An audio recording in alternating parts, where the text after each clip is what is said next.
नमस्कार, मैं doctor Ramanivas Sharma Raman, science और टेक्नोलॉजी एक्सपर्ट यूट्यूब चैनल पर आप सभी का बहुत बहुत स्वागत है। बच्चों, आज जेनेटिक्स का दूसरा सेशन लेकर के आपके सामने है। कल जेनेटिक्स के पहले चरण में परिचयात्मक जननिकी के बारे में आपसे बात की थी और आज बात करेंगे मोनोहाइब्रिड और डाई हाइब्रिड क्रॉस की, जिसको हिंदी में एक संकरीय और द्विसंकरीय क्रॉस के नाम से जानते हैं। क्या होता है ये मोनोहाइब्रिड, डाई हाइब्रिड, इसको विस्तार से आज हम समझाएंगे।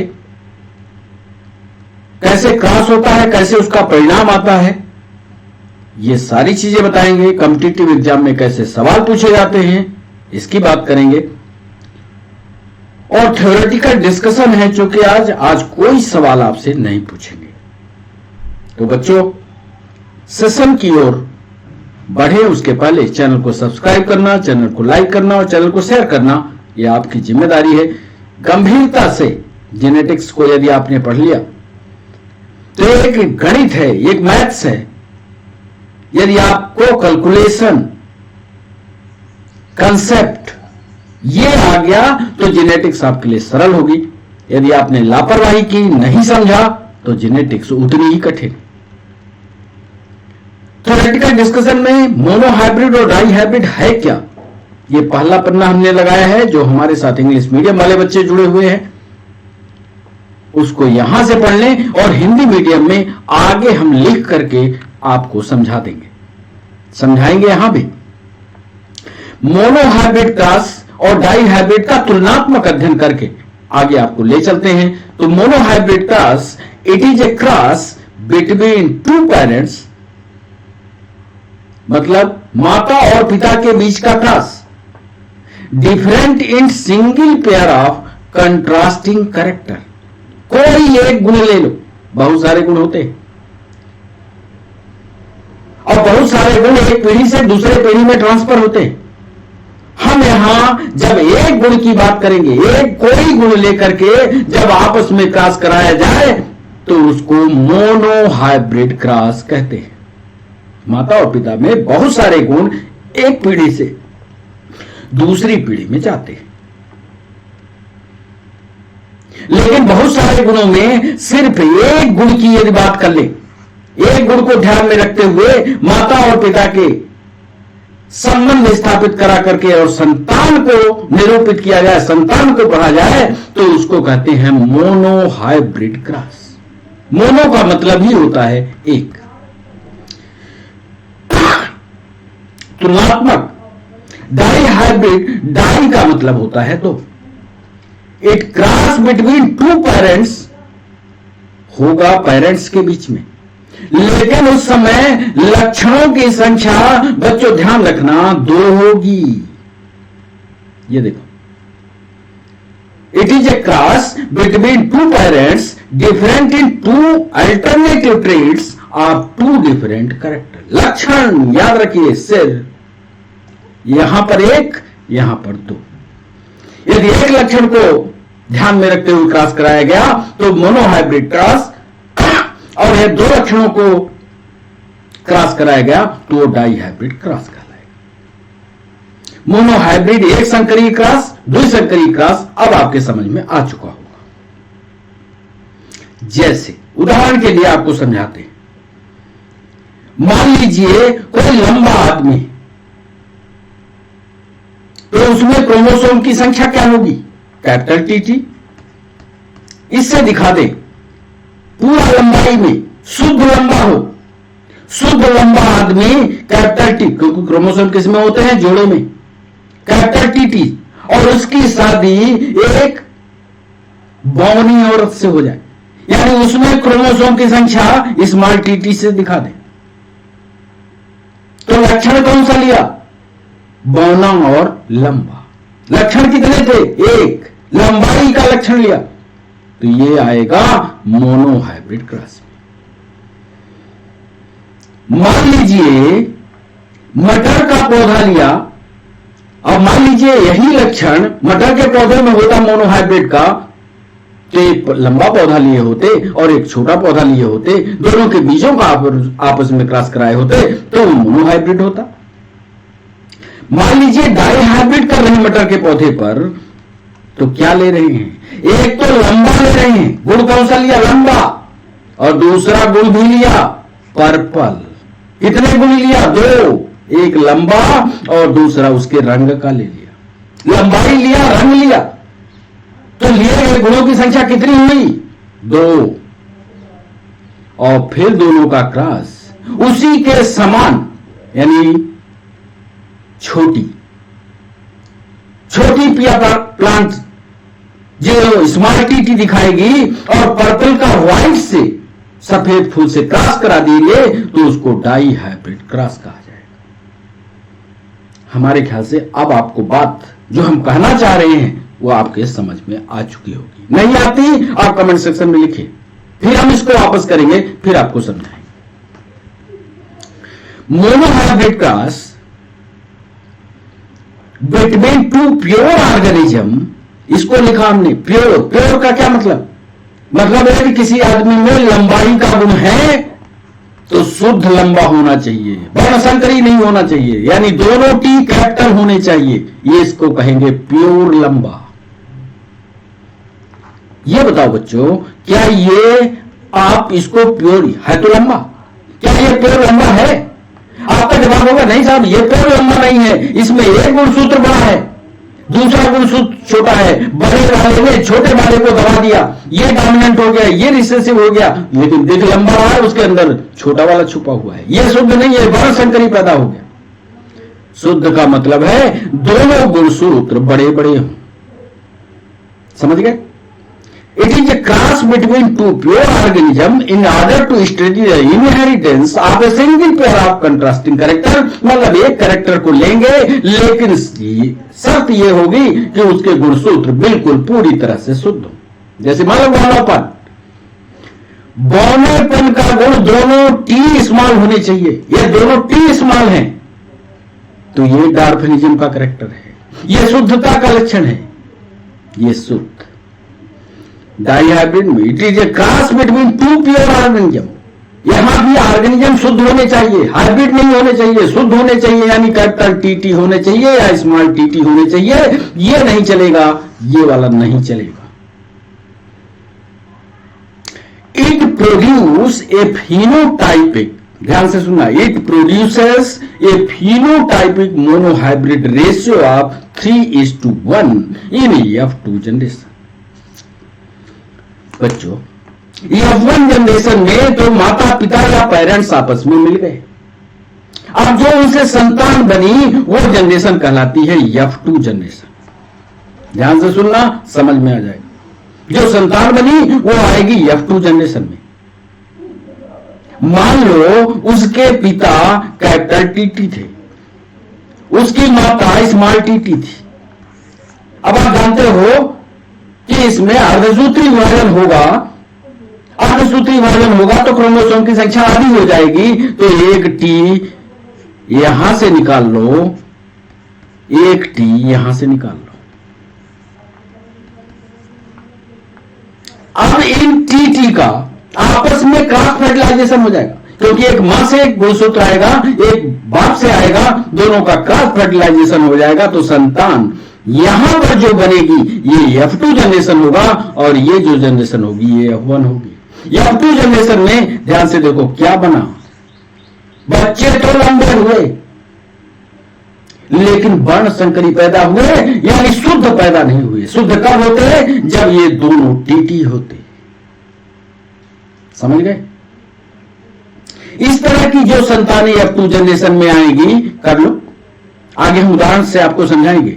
एक संतान ये, इसका क्रॉस इससे करा दो, तब भी संतान ये, देखते जाना।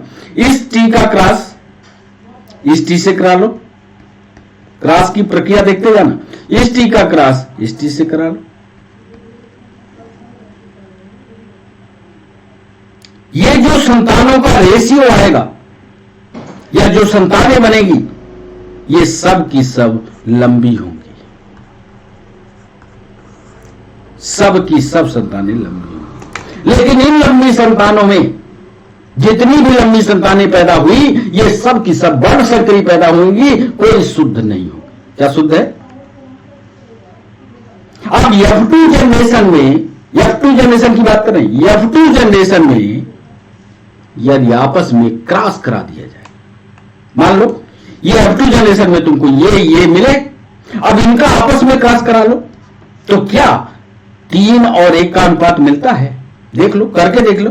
T और T लिया, दूसरी एक संतान उठाया, T और T लिया, अब इससे 2 स्पर्म बने, T, एक छोटा वाला T, इससे भी एक बड़ा वाला T, एक छोटा वाला T।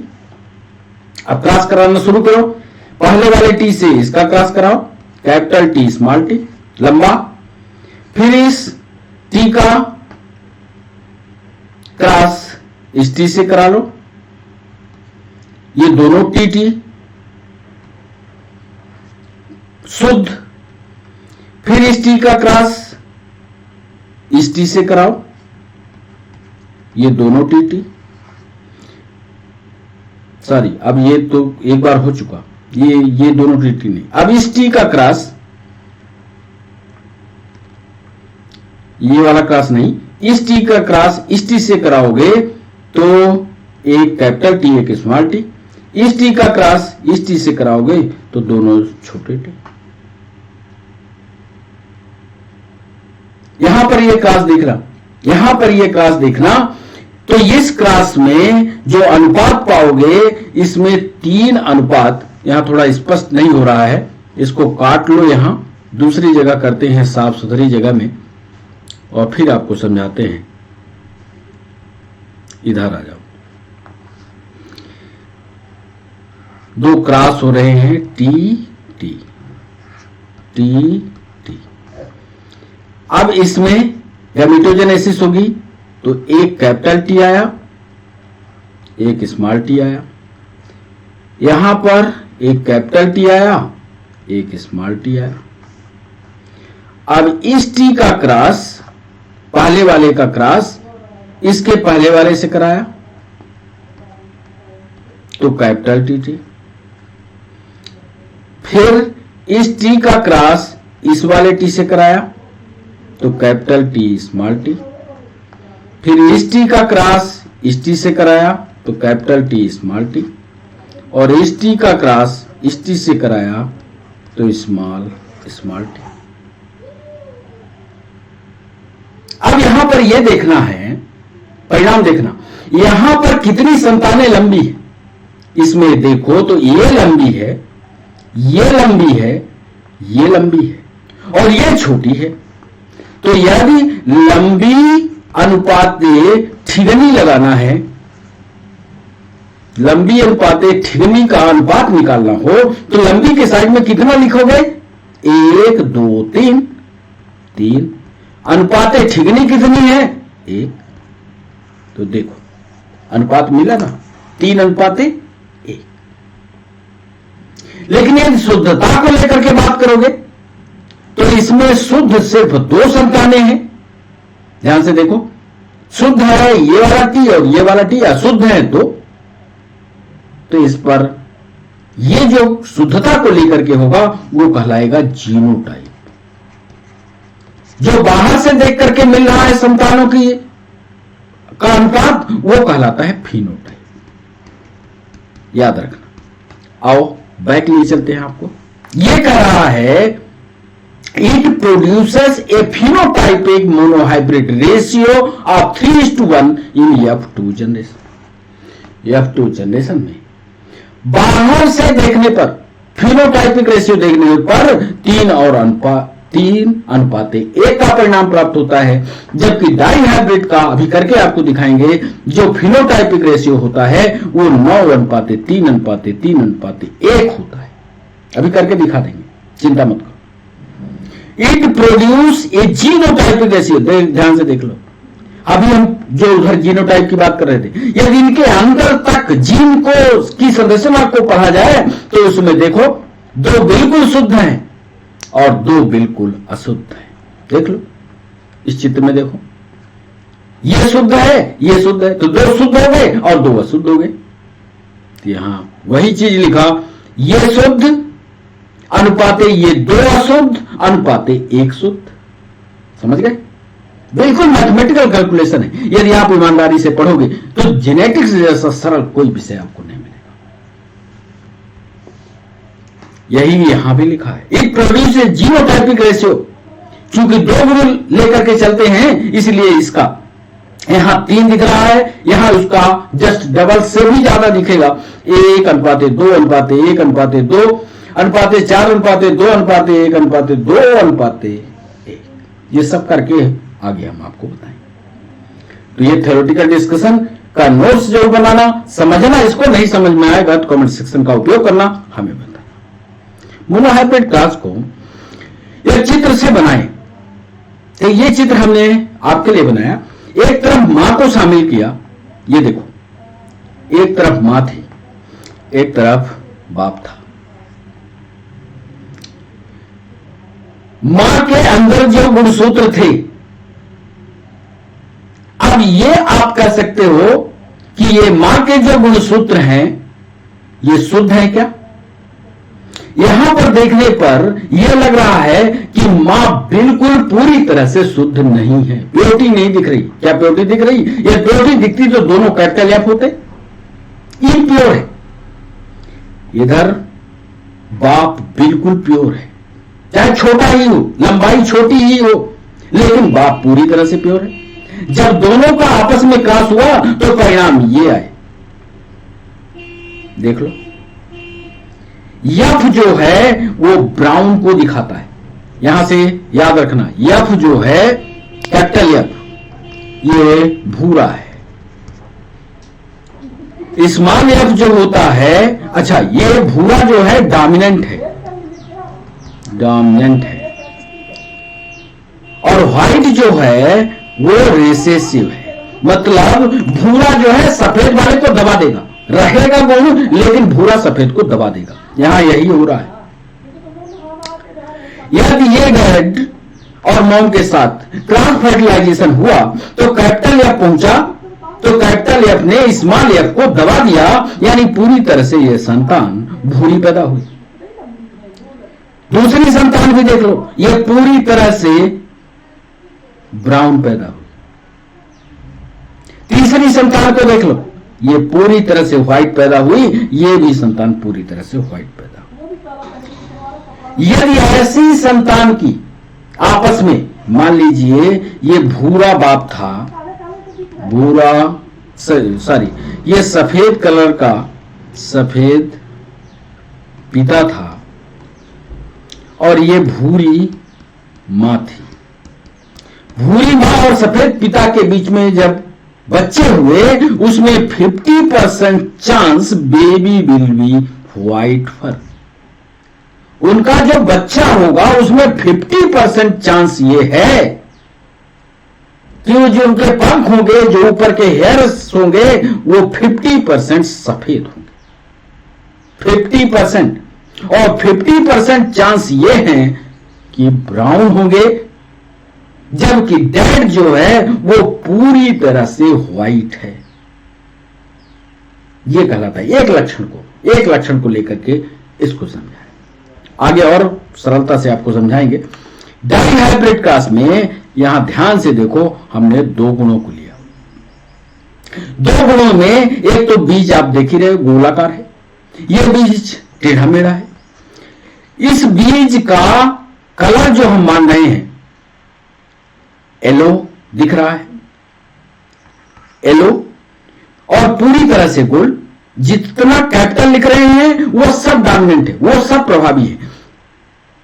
ग्रीन वाले को देख लो, स्मॉल वाई लिखा और स्मॉल आर लिखा, यानी रिंकेड है, टेढ़ा मेढ़ा है, अप्रभावी है। और स्मॉल बाई से ध्यान रखना, स्मॉल बाई से हम ग्रीन कलर को दिखा रहे हैं। अब यदि ऐसी 2 गुणों को लेकर के आपस में माता और पिता का क्रॉस कराते हैं तो संतान का की स्थिति क्या होगी? ये देखो, पहले यौवन जनरेशन में देखोगे तो यौवन जनरेशन में ये जो संतान पैदा होगी, ये पीली होगी और राउंड होगी, क्योंकि F1 जनरेशन में मेंडल का पहला नियम काम करता है, प्रभाविता का नियम। जो प्रभावी होगा वो अप्रभावी वाले को दबा देगा। क्या प्रभावी था? यहां पर गोलाकार चीज प्रभावी थी, यहां पर पीला कलर प्रभावित था। ये दोनों ने क्रॉस कर लिया तो ये जो बीज बना, हालांकि ये शुद्ध बना, लेकिन ये प्रभावी लक्षण येलो और पीला कलर दिख गया। अभी F2 जनरेशन के लिए इनको छोड़ दिया गया, यानी इन दोनों को आपस में क्रॉस करा दिया गया। तो देखो, जब क्रॉस कराओगे इन दो को तो चार चार बनेगी। ये देखो, by R by R by R by R, इधर भी देखोगे तो by R by R by R by R, ये तुमसे बन जाएगा। यदि आपने ये चारों क्रॉस कराए, जरा देखो, ये बाई आर, ध्यान से देख लो, और ऐसा ही दूसरा क्रॉस करना, मतलब समझ रहे हो क्या? देखो, बाई, कैपिटल बाई और स्मॉल बाई, दो गुण लेकर के चलना, कैपिटल आर स्मॉल आर। अब इन दोनों का इसी के समान, इसका क्रॉस दूसरे बाई, स्मॉल बाई और कैपिटल आर स्मॉल आर से कराना। अब कैसे क्रॉस कराओगे? क्रॉस कराने की प्रक्रिया में ये चार इसके बनेंगे, स्पर्म बने तो चार तरह के स्पर्म इसके पास बनेंगे, और यदि इससे ओवा बने तो चार तरह के ओवा इससे बनेंगे। क्या क्या संभावना है? देखो, बाई आर, दो तो इससे बनेंगे, और दो इससे बनेंगे तो चार हो जाएंगे, दो इससे बनेंगे, दो इससे बनेंगे। बनेंगे कि नहीं बनेंगे? कर लोगे कि नहीं कर लोगे? चलो, नहीं कर पाओगे तो आगे हम किए देते हैं, आपको जल्दी समझ में आएगा। आओ सीधे थ्योरेटिकल डिस्कशन पर लिए चलते हैं, और सबसे पहले मोनो हाइब्रिड की बात करते हैं। Mono hybrid, mono hybrid. अब मोनो हाइब्रिड में यह हम आपको पहले समझा चुके हैं कि हम सिर्फ एक लक्षण लेंगे। मेंडल साहब ने भी ऐसा ही किया। लिखिए, मेंडल ने लंबाई का चयन कर, मेंडल ने लंबाई का चयन कर दो विभिन्न लंबाइयों वाले, दो विभिन्न लंबाइयों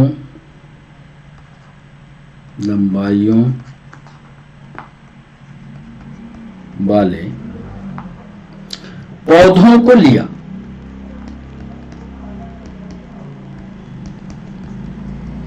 पहला स्टेप तो मेंडल साहब ने यह किया, लंबाई का एक गुण लिया, और लंबाई के एक गुण लेने के लिए पौधे कितने चयन किए? दो, जिसमें से एक पौधा कैसा होगा? छोटा होगा, और एक पौधा बड़ा होगा। यहां से समझो तो वो सारे जो पीछे चित्र बने हो वो सारे समझ में आ जाएंगे। लिया, यही लिख लो, लंबे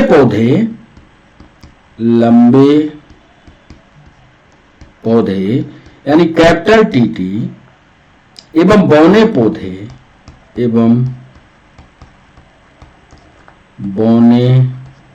पौधे स्मॉल टीटी।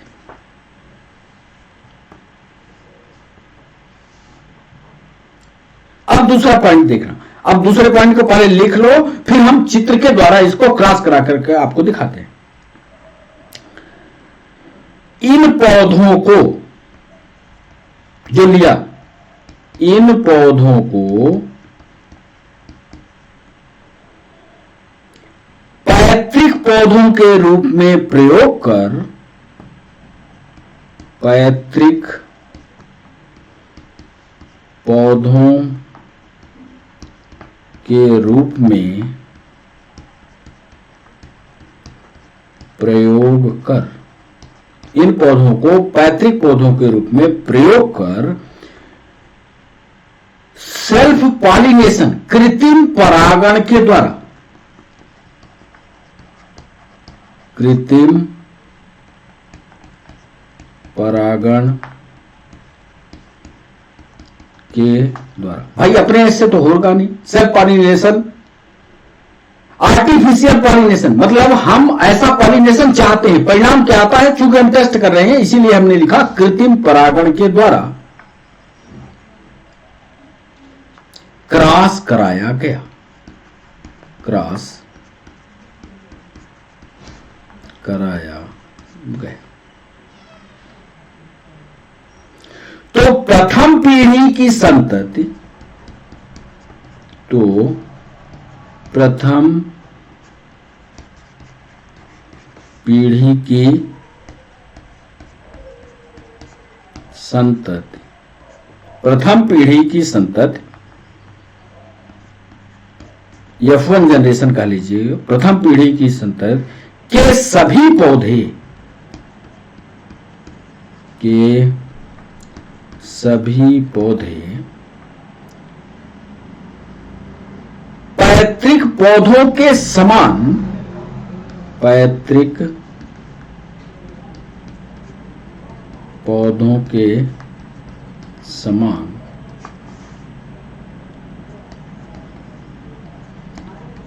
पैतृक पौधों के समान लंबे प्राप्त हुए। चिंता मत करना, ये हम परिणाम आपको दिखाएंगे।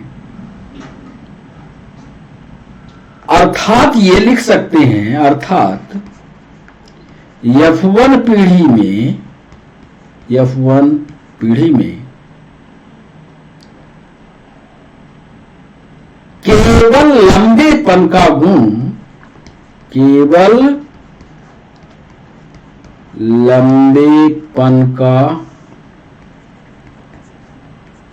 गुण प्रकट, मतलब F1 पीढ़ी में सिर्फ लंबाई का, लेकिन जो छोटा वाला घुसा था, जो बौना घुसा था, वो कहां गया? तो मेंडल साहब ये कह रहे हैं कि मोनो हाइब्रिड क्लास में जो लंबा वाला गुण है वो छोटे वाले को, यानी जो डार्कनेस था, जो बौनापन वाला गुण था, उसको दबा दिया।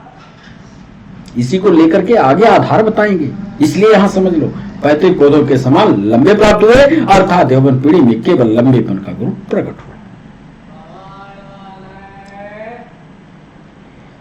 अब तीसरे पॉइंट को देखना, तीसरे पॉइंट को लिखने जा रहे हैं। अब ये जो संतान पैदा हुई, वर्णसंकरी जो पैदा हुए, शुद्ध तो होंगे नहीं, वर्णसंकरी पैदा होंगे। ये जो वर्णसंकरी पैदा हुए, अब इनका क्रॉस कराने जा रहे हैं मेंडल साहब। F1 पीढ़ी के लंबे पौधों में,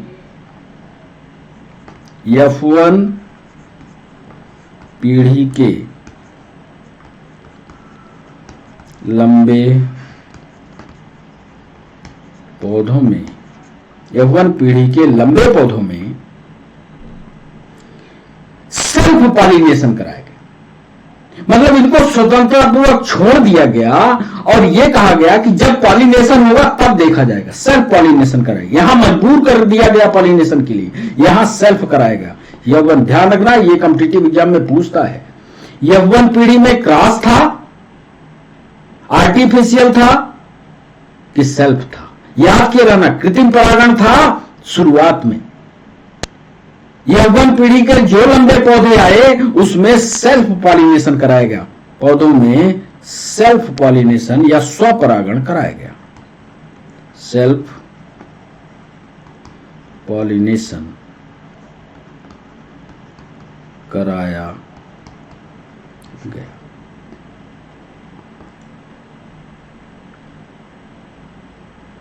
तो F1 पीढ़ी में जब सेल्फ पॉलिनेशन हो गया तो अगली पीढ़ी आई F2 पीढ़ी।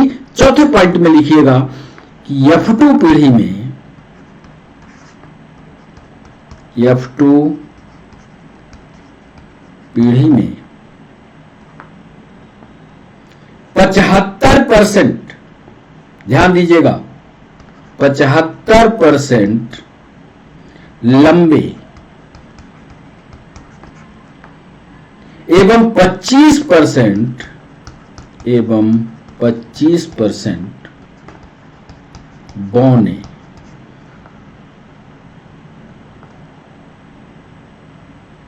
पौधे प्राप्त हुए। F2 पीढ़ी में जो रेशियो निकल करके आया, तो मेंडल साहब ने ये देखा, वैज्ञानिकों ने ये देखा कि 75 पौधे लंबे थे 100 में से, और 25 पौधे जो है वो बौने थे। अर्थात इसको दूसरी भाषा में कहें तो 25वें पॉइंट में लिखे देते हैं, अर्थात ये कॉम्पिटिटिव एग्जाम में पूछा जाता है, अर्थात संतानों के लंबाई का गुण संतान के लंबाई का गुण 3:1 था कि नहीं? 75% होगा 3 लंबे 1 छोटा।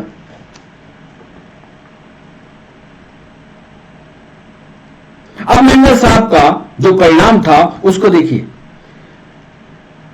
जब मेंडल ने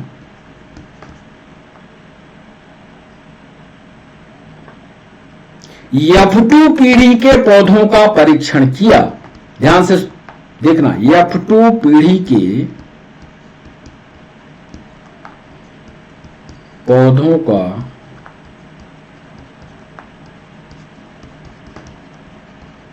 परीक्षण किया।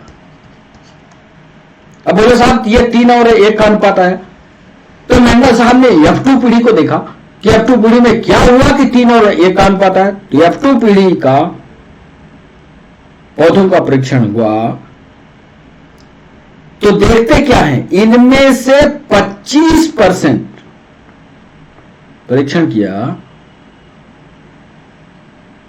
तो ज्ञात हुआ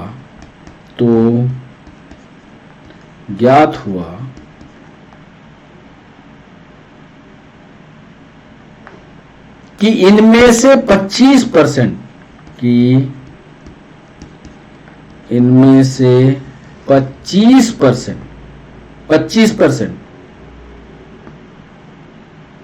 पौधे शुद्ध लंबे,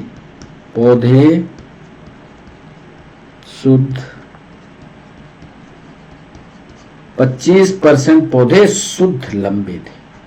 मतलब उनका जीनोटाइपिक यानी अंदर के अंदर क्रोमोसोम जो थे वो बिल्कुल प्योर थे, वर्णसंकरी नहीं थे, अशुद्ध नहीं थे। 25% पौधे शुद्ध लंबे, 50%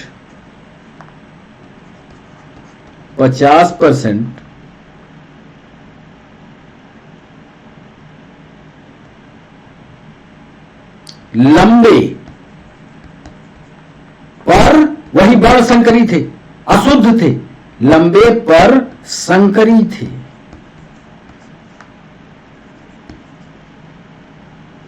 एवं 25%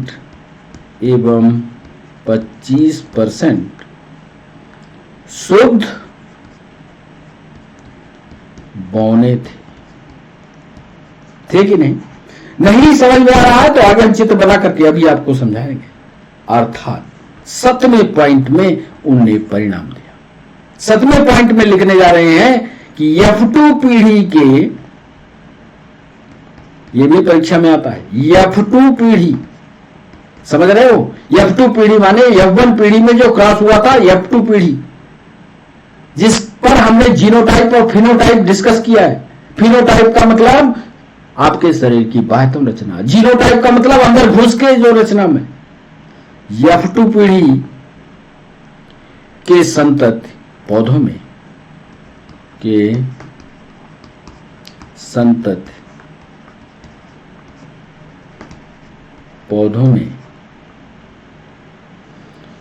जीनोटाइप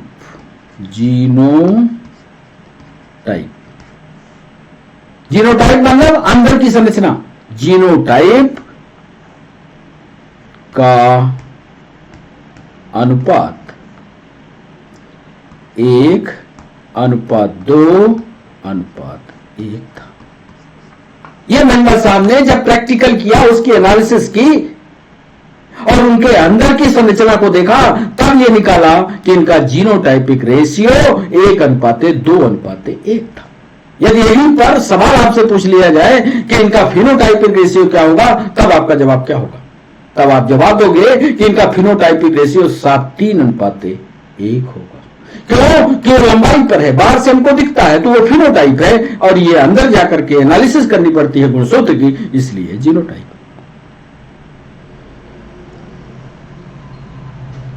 अब जीनों का प्रारूपिक अनुपात नीट में पूछा गया सवाल, उसका भी जवाब 8वें पॉइंट में हम आपको लिख करके दे दें कि जीनों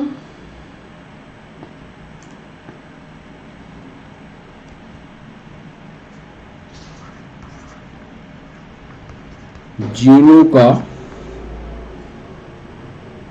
प्रारूपी अनुपात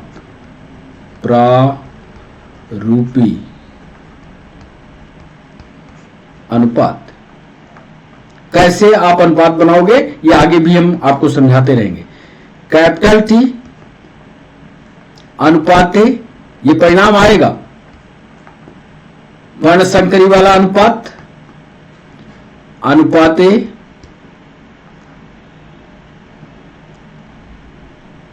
स्मॉल टी। ये अनुपाते तो एक है, क्योंकि टोटल नंबर ऑफ स्पीसीज या जात की संख्या कितनी होगी? 4। 1 अनुपाते इस तरह की संतानें कितनी बन रही हैं? 2। 1:2:1।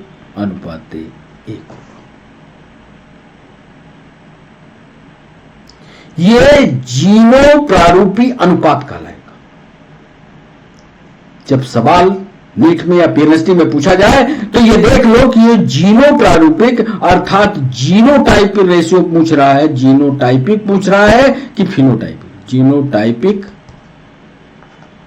रेशियो है, समझ गए? 9वें पॉइंट पर यह भी बता दें कि फिनोटाइपिक रेशियो क्या होगा, अलग से लिख करके बता रहे हैं। फिनोटाइपिक रेशियो क्या होगा, या इसको हिंदी में कहते हैं लक्षण प्रारूपी अनुपात।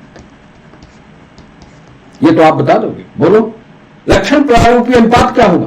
तो लक्षण प्रारूपी अनुपात जो हमको बाहर से दिख रहा है, उसमें 3 पौधे बिल्कुल स्पष्ट रूप से लंबे हैं और 1 पौधा छोटा है, अर्थात 3:1 होगा। यानी फिनोटाइपिक रेशियो अलग, जीनोटाइपिक रेशियो अलग, F1 जनरेशन की स्थिति अलग, F2 जनरेशन की स्थिति अलग होती है।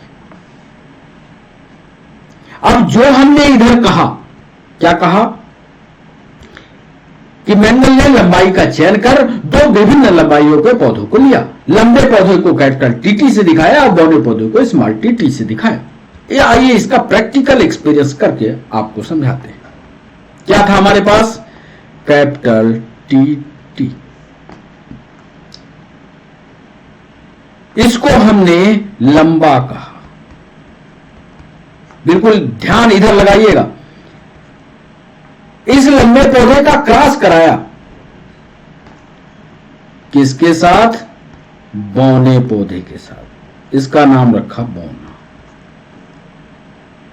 अर्थात यहां से यहां तक के ये जो दोनों हैं, इसको हम पेरेंट्स बोल सकते हैं ना, इसलिए इसको हमने पी से दिखा दिया। या इसको जनक पीढ़ी कह सकते हो, जनक पीढ़ी, पेरेंटल जनरेशन इसको कह सकते हैं, जनक पीढ़ी।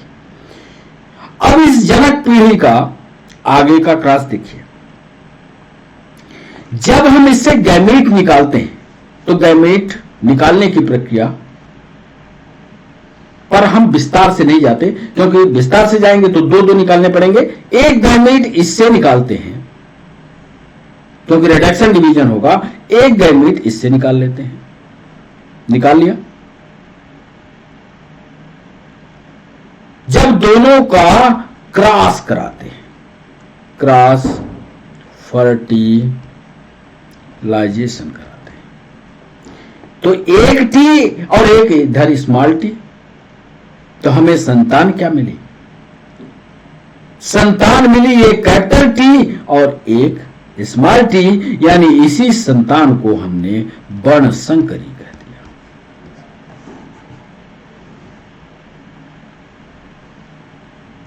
अब ये जो वर्णसंकरी पैदा हुआ, अब इसी वर्णसंकरी को हम आगे के स्टेप में जो हमने इधर लिखा पैतृक पौधों के रूप में प्रयोग किया, कृत्रिम परागण के द्वारा क्रॉस कराया, तो प्रथम पीढ़ी यौवन के सभी पौधे प्रतीक के समान लंबे प्राप्त हुए। ध्यान से देखिए, यदि ये लंबा है तो लंबे गुण को कैपिटल टी दिखा रहा है, ये छोटा है तो छोटे गुण को स्मॉल टी दिखा रहा है। लेकिन जब ये दोनों आपस में मिले तो छोटा टी भी आया, लेकिन बड़े टी ने छोटे टी को दबा दिया। अक्सर यहां भी, संसार में भी ऐसा होता है। संसार में जो ताकतवर आदमी होता है, लंबा आदमी है, उसने छोटे वाले को दबा दिया। यहां भी प्रकृति का भी नियम है, जिसकी लाठी उसकी भैंस। जो ताकतवर है वही सब कुछ करेगा। छोटा दब गया, बड़ा संकरी पैदा हुआ, छोटा दब गया, और संतान जो दिखी दुनिया को वो सिर्फ लंबी दिखी। अब इन वर्ण संकरियों को आपस में क्रॉस कराएंगे। एक संतान तो करके दिखा दिया, इसी तरह से एक दूसरी संतान भी तो बनती,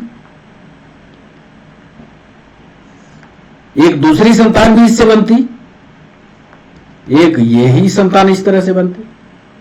और जब इन दोनों का आपस में क्रॉस कराया गया तो क्या हुआ, ये देखिए। एक था हमारे पास टी टी, ये वाला टी टी लिया, एक और टी टी लिया, एक और टी टी लिया। अब इस टी टी के बीच में आपस में क्रॉस कराते हैं। कराया, क्या बना? एक कैपिटल टी, एक स्मॉल टी। यहां से क्या बना? एक कैपिटल टी, एक स्मॉल टी। अब देखिए क्रॉस कराने का तरीका देखिए, यहां तो जगह है। इस टी का क्रॉस कराया हमने सबसे पहले इस टी के साथ, एक तरफ से क्रॉस कराया करिए, फिर इसी टी का क्रॉस कराया इस टी के साथ, फिर इस टी का क्रॉस कराया इस टी के साथ, फिर इस टी का क्रॉस कराया इस टी के साथ। टोटल संतानें 4 बननी चाहिए, बन रही हैं। इस टी का जब इस टी के साथ क्रॉस कराया तो कैपिटल टी मिला, यानी पूरी तरह से विशुद्ध रूप से, शुद्ध रूप से लंबी संतान प्राप्त हुई। दूसरे के पोजीशन में देखिए, जब इसी टी का क्रॉस इस टी के साथ कराया तो संतान तो पूरी तरह से लंबी थी, लेकिन शुद्ध नहीं थी, अशुद्ध थी, वर्णसंकरी थी। तीसरे में क्या हुआ? जब इस टी का क्रॉस इस टी से कराया तो यह संतान भी लंबी थी, लेकिन शुद्ध नहीं थी। और जब अंतिम रूप से क्रॉस कराया तो दोनों स्मॉल टी थी, यानी विशुद्ध रूप से छोटी थी, बौनी थी, विशुद्ध रूप से शुद्ध थी। तो F2 जनरेशन क्या कहा? जो आपने उधर लिखा, देख लो। F2 जनरेशन में आपने क्या लिखा? F2 जब मेंडल ने इन पौधों को पैतृक रूप से, यौवन के सभी पौधे पैतृक पौधों के समान लंबे प्राप्त हुए, और फिर यौवन पीढ़ी में केवल लंबेपन का गुण प्रकट हुआ। ये आपने उधर लिखा, देख भी लिया। यौवन पीढ़ी के लंबे पौधों को सेल्फ पॉलिनेशन कराया गया। जो यौवन में पौधा है ना, वर्णसंकरी वाला, उसको स्वतंत्रता पूर्वक छोड़ दिया गया। कभी वक्त आएगा तो ये आपस में पॉलिनेट करेगा, मतलब स्वतंत्रता पूर्वक आपस में जनन कराया गया। तो F2 पीढ़ी में क्या हुआ? 75% लंबा, देख लो, 75% लंबे हैं इसमें। ये लंबा है, ये लंबा है, ये लंबा है। तो यदि ये इसको 100 मान लें तो ये लंबा, ये लंबा, ये लंबा, तो 75% हुआ ना। 25% छोटा, आपने ऐसा लिखा भी है, ये देख लीजिए। क्रॉस कराया गया तो 75 लंबे 25% बौने प्राप्त हुए। अर्थात संतानों का लंबाई का गुण जो है 3 और 1 का था। देख लो यहां पर 3 ये लंबे, 1 2 3 लंबे और 1 छोटा। यह अक्सर कॉम्पिटिटिव एग्जाम में पूछा जाता है। जब मंडल ने F2 पीढ़ी के पौधों का परीक्षण किया तो ज्ञात हुआ कि 25% पौधे शुद्ध लंबे हैं। देख लो 25% शुद्ध लंबा है।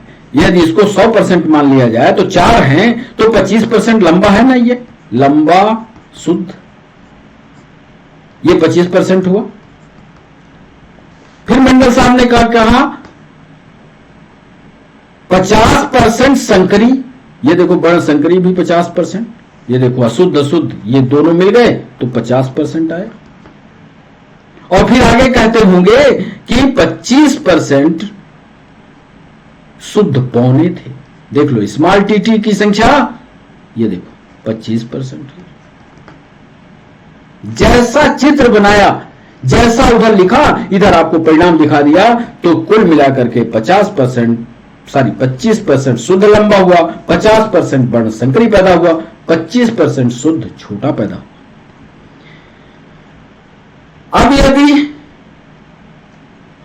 इसके रेशियो की बात करते हैं जो परीक्षा में पूछता है, तो जब मेंडल ने F2 पीढ़ी को 25% बोने थे, F2 पीढ़ी की संकर पौधों में जीनोटाइपिक अनुपात 1 शुद्ध लंबा, इसको ऐसा कह रहे हैं शुद्ध लंबा, अनुपाते वर्ण संकरी अशुद्ध वाला, अनुपाते शुद्ध बौना, ऐसा कह रहे हैं।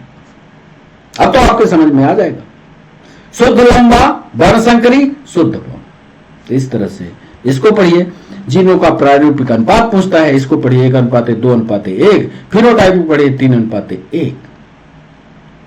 और यदि इसको एक बोर्ड के सामने आपको दिखाना पड़े, बोर्ड पर बताना पड़े, तो बोर्ड में कैसे बताओगे यह भी बता करके, अब चूंकि क्लास लंबी जा रही है इसलिए रोक देंगे यही क्लास को, और डाई हाइब्रिड वाला सेशन अगला कल ले आएंगे। डाई हाइब्रिड अलग से आपको समझाएंगे। F2 पीढ़ी का गैमेट्स का रिप्रेजेंटेशन कैसे करें, क्योंकि वो वाला क्लास तो आपकी किताब में हो सकता है, नहीं भी हो सकता। अक्सर किताबों में इस तरह का दिया होता है, तो वो भी आपके इस पेज पर बना दें।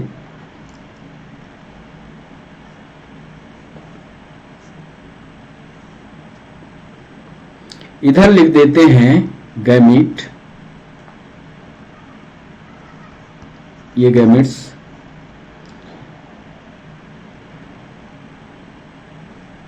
और इधर लिख देते हैं F2 पीढ़ी, F2 जनरेशन। अब इसमें हमको 2 ही गैमेट मिल रहे हैं। कैसे 2 गैमेट मिल रहे हैं, ये देखिए 1 से 2 गैमेट मिल रहे हैं, 1 से ये 2 गैमेट मिले, 1 से ये 2 गैमेट मिले, तो कुल मिलाकर के नंबर ऑफ गैमेट कितने होंगे, 4 होंगे। लेकिन ये दोनों आपस में क्रॉस करते हैं, तो इसलिए दोनों को टेढ़ा करके बना रहे हैं। कैसे क्रॉस करेंगे ये देखिएगा। 2 गैमेट हमको मिलेंगे,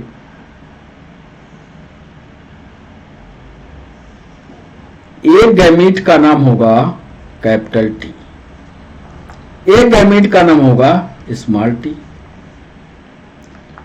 ये यहां लिख देते हैं युग्मक, यहां भी एक कैपिटल टी और एक स्मॉल टी। अब इन दोनों को क्रम से आपको क्रॉस कराने में और सहूलियत हो जाए, ये टी लीजिए, ये टी लीजिए, लिख दीजिए। हम लिख दिया, लो साहब कैपिटल टी यानी शुद्ध लंबा। फिर इस टी का क्रॉस इस टी से कराया, तो ये कैपिटल टी, एक स्मॉल टी। लंबा तो है साहब, लेकिन छोटेपन का गुण घुसा हुआ है, घुस गया। फिर यहां पहुंचते हैं तो ये स्मॉल टी और कैपिटल टी। साहब ये लंबा तो है, पर डार्कनेस का कैरेक्टर इसके अंदर घुसा हुआ है। फिर यहां पहुंचते हैं तो पूर्ण रूप से, विशुद्ध रूप से बौना। अब यहां भी यदि आप कैलकुलेट करोगे तो यहां का भी कैलकुलेशन आपका फिनोटाइप यानी बाहर से जो कुछ दिख रहा बाहर से वो 3:1 ही आएगा। और यदि इसका जीनोटाइप देखोगे तो 1:2:1 ही आएगा। कैसे 1:2? ये दो एक जैसे, कौन? ये एक जैसा, ये एक जैसा, ये अलग लंबा, ये अलग बौना, तो वही लिख रहे हैं 1:2:1। फिनोटाइप में लिख रहे हैं 3:1। इस तरह से आज के सेशन में सिर्फ मोनोहाइब्रिड क्लास करते हैं। मोनोहाइब्रिड ही आप पढ़ो, इसका नोट्स बनाओ, हमें दिखाओ, समझो इसको, और कल का सेशन जब लाएंगे तब शामिल करेंगे डाईहाइब्रिड क्लास को। तो बच्चों, आप हमारे साथ जुड़े, इसके लिए सभी बच्चों का बहुत बहुत शुक्रिया। फिर होती है डाईहाइब्रिड क्लास के साथ हमारी और आपकी मुलाकात। तब तक के लिए बच्चों बाय बाय, नमस्कार।